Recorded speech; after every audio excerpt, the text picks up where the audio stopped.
রাজধানী জুড়ে তীব্র হয়েছে সিএনজি সংকট। এলএনজি সরবরাহ ব্যাহত হওয়ায় ফিলিং স্টেশনগুলোতে ঘন্টার পর ঘন্টা অপেক্ষা করেও গ্যাস পাচ্ছে না চালকরা। তারা বলছেন এই সংকট কৃত্রিম। ফিলিং স্টেশন বলছে এটি যান্ত্রিক সমস্যা, তবে দ্রুত সমস্যা সমাধানের আশা করছেন ফিলিং স্টেশনগুলোর মালিকরা। হাকিম মাহির রিপোর্টে দেখুন বিস্তারিত।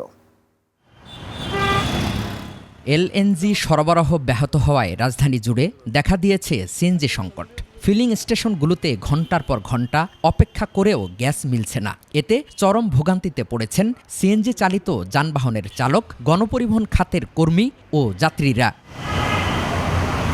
এই সংকটের প্রভাব পড়েছে চালকদের আয় রোজগারেও, এমন আক্ষেপ করেছেন গাড়ি চালকরা।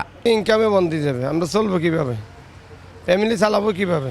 আমি ইনকাম করলে না আমার ফ্যামিলি চলবো, আমি ইনকাম না করলে ফ্যামিলি কিভাবে চলবো? গত 5 দিন ধরে ফিলিং স্টেশনগুলোতে সিএনজি সংকট।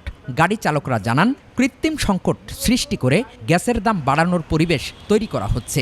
7টা ঘুরে এইখানে এসে সিরিয়াল দিছি, এখন তুই এখানে কোনো গ্যাস পাই নাই। ওদের কথা হলো যে লাইনে গ্যাস নাই এই জন্য বন্ধ। কিন্তু আমরা জানি যে ওনাদের কমিশনের টাকা বাড়ানোর জন্য ওনারা একটু সিন্ডিকেট তৈরি করতেছে। ফিলিং স্টেশন কর্তৃপক্ষ জানায়, কৃত্রিম সংকট নয়, যান্ত্রিক ত্রুটির কারণেই গ্যাস সংকট। দ্রুত সমাধানের কথা বলেছেন তারা।